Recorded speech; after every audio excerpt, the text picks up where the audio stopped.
Sa October 26, opening game ng Miami, ang makakalaban nila Detroit. Ang Boston naman, Knicks. Hindi pinagtapat yung dalawang teams na nagkaharap last season sa East Conference Finals. Pero magtatagpo rin naman ang Boston at Miami sa ikalawang regular season game nila. Base sa Yahoo Sports, ang Miami ay top 4 or top 5 dito sa East. Andun ang Bucks at Celtics kasama ang Sixers, Knicks at yung Cavaliers.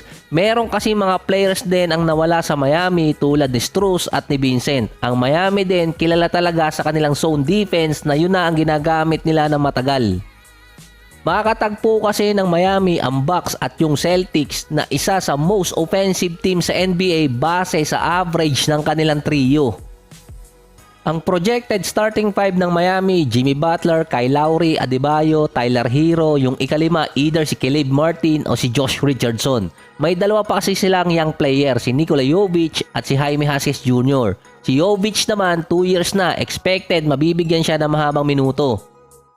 Si Jaime Jaquez Jr. sa preseason nagkaroon ng 13 points at 7 rebounds per game. So naalala ko lang talagang rookie sa Miami na nilagay nila sa starting unit mula umpisa ng season si Kendrick Nunn. Pero technically hindi siya rookie nun dahil na-sign siya bago yung 2019 season na matapos. Naglaro lang siya ng 2020. Kahit sina Hero at Michael Beasley dati, minimal numbers of games lang na nilagay sa starting unit.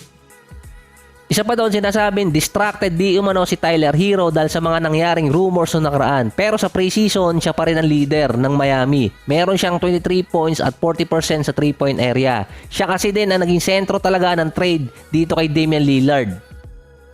Iba kasi yung rumors kay Dame kumpara kay Bradley Beal dahil noon sinabi ni Pat Riley untouchable si Hero para kay Beal. Pero dito kay Dame, hindi nabanggit yun. Sinabi nga niyang ready na siyang lumipat noon ng team.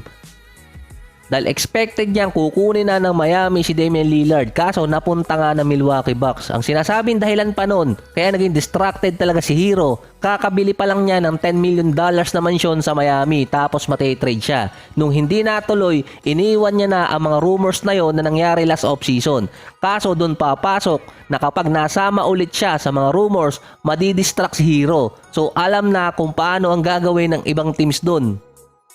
So simpleng bagay, pero kapag nagkaroon ng rumors, i-distract lang ng mga teams itong si Hero. Ang pinaka-open sa Miami talaga na position, number 4 or number 5. Yun pa kasi dati ang kulang talaga sa Miami, sentro. Ngayon nasa kanila si Thomas Bryant. Last year sa Lakers, maganda nga ang average ni Bryant kapag nabibigyan siya ng magandang minuto. At mabibigyan sana siya ng chance dito, either starting 5 or second unit. Sa October 25, opening day pa rin, Golden State versus Suns. Makakatapat ni Kevin Durant ang former team niya. Nagkaroon siya ng success doon ng Golden State. Ito rin ang sinasabing unang beses na maglalaro siya sa harap ng Chase Center. Makakatapat naman niya si CP3 at makakalaban naman niya ang dati niyang team.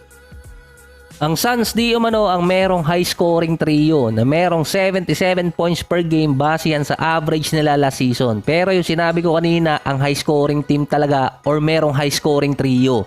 Ang Bucks merong 78 points per game, nasa kanila kasi yung dalawang top scorer. Ang Boston merong 80 points per game. Si Draymond Green nasa 3-on-3 activity na ngayon pero ayon kay Coach Steve Kerr, hindi pa nila ma-assess kung makakalaro ba si Draymond sa opening day. May natitira pa naman 3 araw bago yung game.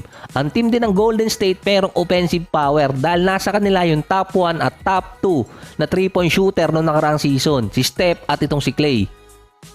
Pero si Draymond Green kasi importante dito sa Golden State dahil nagagamit siya sa mga switches at nagiging effective din yon kay CP3 kapag may kasama siyang player sa loob ng court na magaling mag-switch.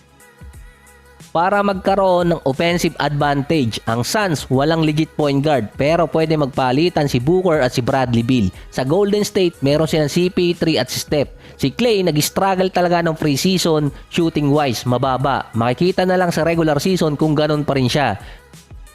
Kung sakaling walang Draymond, ang pwedeng pumalit naman doon si Jonathan Kuminga para bantayan si Kevin Durant dahil si hari ng tugma mostly sentro talaga, si Kevon Looney. Si Steve Kerr mostly offensive type na player pero sa defense nagagamit naman niya yung mga kasama niyang assistant coach. Pero mostly ang ginagamit talaga ni Steve Kerr, alam niyo na nun, small ball offense. Meron siya mga guards din na kayang dumepensa. Ang Suns naging effective kay Monty Williams dahil sa offensive style na ginagamit niya. Plus, meron siyang mga defensive player. Ang bagong coach ng Suns si Frank Vogel. Naging champion din naman siya sa Lakers dati. Naging kilala din siya sa Indiana Pacers dahil kina Paul George at Roy Hibbert.